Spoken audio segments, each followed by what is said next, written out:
Hello and welcome back to the Web3 Daily Report. Today, the market got rattled by what felt like a sudden slap from an ancient whale. Let's start with the numbers. Bitcoin nosedived from its new high, dropping below 120k and landing around 117, roughly a 5% drop from the top. Ethereum didn't escape either, slipping below the 3-0 mark. Altcoins like Stellar, Dogecoin, and Hedera also took hits between 5 to 8%. Liquidations exploded over 130. Zero traders got wiped out, and close to $400 million vanished in thin air. If you happened to go all in near the peak yesterday, well, condolences. The vibe now? Definitely more cautious. This move wasn't triggered by some big short or coordinated dump, but by a combination of whale wallet movements and a letdown in US regulatory progress. We'll get into the whale story next, but for now, traders are left second-guessing momentum plays. It's not full-on bear mode yet, but the mood shift is real. Heighten your risk, and maybe don't chase every green candle this week. So here's the real story behind Bitcoin's dump yesterday. A damn ancient whale woke up. We're talking about 8 separate wallets that hadn't moved since 2010. Suddenly, all of them lit up, transferring a total of 0 Bitcoin. The kicker? Almost all of it got sent straight into Galaxy Digital's cold wallet. Not a random wallet, not some safe storage reshuffle, not the screamed, "I'm selling." And sell they did. Over 2 days, the same whale kept sending chunks of thousands of BTC to Galaxy. If you're sending that kind of size to an OTC desk, that's not portfolio rebalancing. That's I'm out. The market reacted accordingly. Bitcoin tumbled from near all-time highs to around 116k. Social feeds blew up. People were posting things like "whale rug pulled me midair." CoinGlass said nearly $400 million in long positions got liquidated in a day. You could smell panic. Now, to be fair, these coins were mined in 2011. Whoever's behind them is sitting on a 240% ROI. Selling after 14 years? Honestly, kind of understandable. But dumping that size into a big-name OTC like Galaxy? That's drama. That's gonna leave a mark. Some people, like Coinbase's Connor Grogan, raised a spicier theory. What if the wallet was hacked? He pointed out that the whale first tested the keys on Bitcoin Cash because it's less likely to trigger alerts. That kind of move smells like a hacker poking around. Could this be the biggest crypto heist in history? Maybe, maybe not. So far, no proof. But what's clear is this. On-chain data might be transparent, but market sentiment is not. You can read the wallets, but you can't read the fear. And yesterday, fear won. Another reason the market tripped hard yesterday, Capitol Hill fumbled hard. This was supposed to be crypto week in Congress. The GOP lined up 3 bills. One to regulate stablecoins, one to define what the hell crypto assets actually are legally, and one to block the Fed from ever launching a digital dollar. Industry insiders were hyped. Trump's camp backed it. Coinbase and Circle were on board. Seemed like a done deal. Then 13 Republicans defected. No drama, no build-up, just a clean vote down. The bills didn't even make it to debate. That's how fast hopes got crushed. The reaction was immediate. Bitcoin took a hit. US listed crypto stocks like BlackRock and Grayscale slipped. Everyone expecting policy tailwinds suddenly got blindsided. And the kicker? It wasn't Democrats throwing the wrench. It was the GOP infighting. The crypto world got caught in the crossfire of internal politics. Why did it tank? Some Republican reps didn't like that. The stablecoin bill didn't explicitly say no CBDCs ever. So they tanked the whole thing out of protest. That's like tossing out the wedding cake because you don't like the frosting.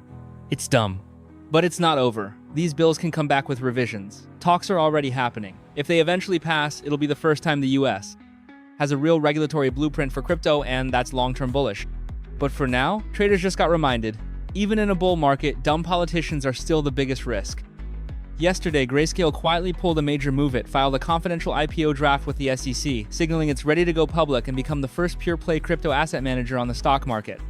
Now the key part, it filed under confidential submission. That means no one knows the fundraising size, valuation, or timeline. They're playing it close to the chess classic big league IPO behavior, and that tells you this isn't a PR stunt. This is real prep work. And the timing? Couldn't be better. It's during DC. So-called Crypto Week, sentiment's riding high, institutions are diving into crypto again, and there's a fresh wave of policy talk. Grayscale's move screams, we see the window and we're jumping. Grayscale isn't new here. They were early to crypto trust products and manage over $30 billion in crypto assets. Their GBTC trust was basically the prototype for US Bitcoin ETFs. And they went toe-to-toe with the SEC and won. That court victory led directly to spot Bitcoin ETFs getting approved. So this IPO, it's not just a next step, it's a milestone. Going public would let Grayscale bring its products deeper into the mainstream. More regulation, more trust, and way more access for TradFi money. And they're not alone. Circle already IPO'd. Gemini and blockchain.com are next in line. We're in phase 2 of the institutional cycle phase. One was ETFs. Now it's listings. So when you look at this Grayscale IPO, don't just see it as one firm leveling up. It's the crypto industry taking another leap into Wall Street's front yard. And once they're public, you can bet asset managers will start treating these companies as a legit growth sector. This isn't just about trading coins anymore, it's about building the next asset class.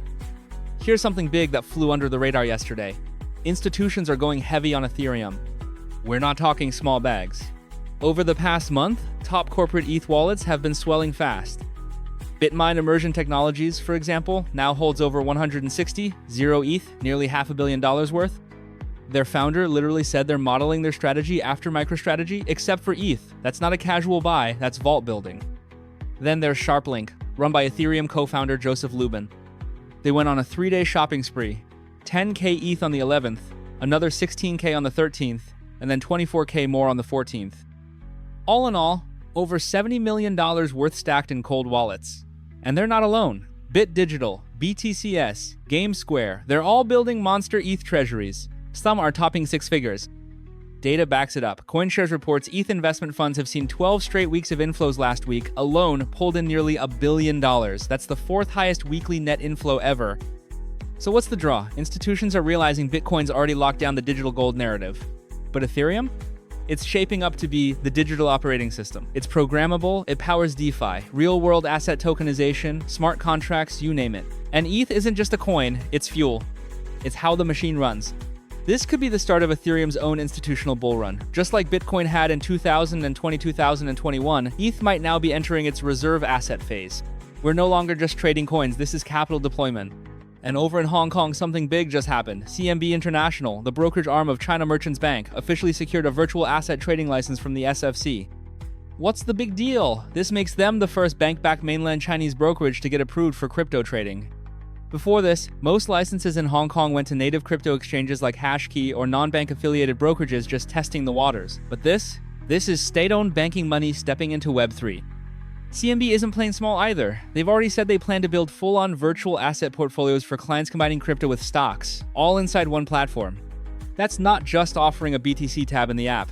That's full-blown financial integration, custody, risk control, advisory services, the whole deal. Why this matters? If CMB leads the way, other big mainland-backed brokers like ICBC or CCB's investment arms are likely to follow. We could be looking at the start of a wave where China's capital slowly, but legally, flows into crypto through Hong Kong. For Hong Kong, this bolsters their push to become Asia's crypto finance hub. And for the industry, it means that the next wave of capital might come not through offshore OTC desks, but straight through regulated, familiar channels. Sure, it won't pump the charts tomorrow, but give it time and your aunt's stock trading app might have a Bitcoin tab sooner than you think. Here's one for the XRP army. Ripple's war with the SEC is officially over, and yes, this time it's for real. The lawsuit's been dragging on since late 2020. The SEC claimed XRP was an unregistered security and wanted to take Ripple to the cleaners. Ripple pushed back hard. Last year, the court ruled that XRP secondary market trades weren't securities, a big win for Ripple, but both sides kept pushing appeals.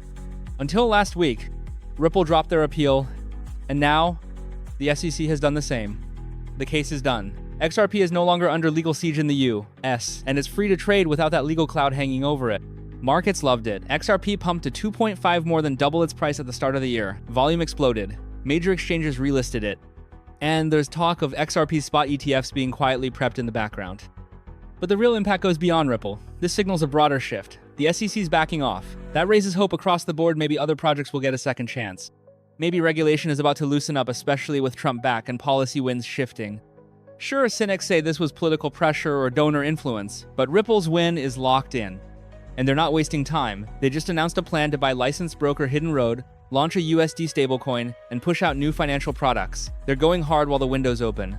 So is it time to ape into XRP? Maybe, maybe not. But what's clear is that the legal shackles are gone, and the business playbook is wide open.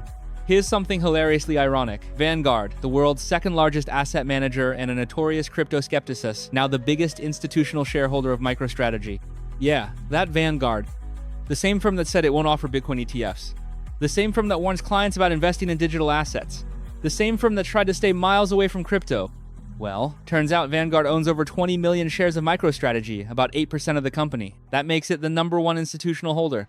And since MicroStrategy's main business model is buy and hold as much Bitcoin as possible, Vanguard now has exposure to roughly 200 zero Bitcoin, whether they like it or not. And that's the funny part. They didn't do this intentionally. It's because they run index funds. MicroStrategy got added to enough indexes, and Vanguard's ETFs had to buy in to track them. Welcome to passive investing. Sometimes you marry into the very thing you swore off. It gets better. This isn't just about Vanguard. If you hold broad US stock ETFs, chances are you've got some exposure to crypto, whether through MicroStrategy, Coinbase, or any other publicly traded firm with Bitcoin on the balance sheet. In other words, even if you hate crypto, your retirement fund might already be long on Bitcoin. You just don't know it yet. And that's what this bull cycle is doing. It's absorbing everything. Skeptics, boomers, institutions, they're all being pulled in, even if it's passive, even if it's unintentional. Bull markets don't need your permission. You can scream no all day, but if you're indexed, you're already in. So yeah, today's market gave us some bumps, but the real juice was in the stories behind the charts. One whale shifts his coins, and suddenly everyone's panicking. One failed vote in Congress, and bullish sentiment cools off overnight. Meanwhile, big money is quietly stacking ETH. Banks are stepping into crypto, and firms like Grayscale are gearing up to IPO. It's not hype season, it's capital rotation in real time. If all you're watching is price action, you're missing the real game. The infrastructure is changing. The players are shifting. And the narratives are evolving from just trade coins to long-term asset class. Where the market goes next, no one knows. But one thing's clear, this isn't the same old crypto cycle. The moves happening now are setting up something bigger, and you get to decide whether to play short-term noise or long-term conviction. See you next time on the Web3 Daily.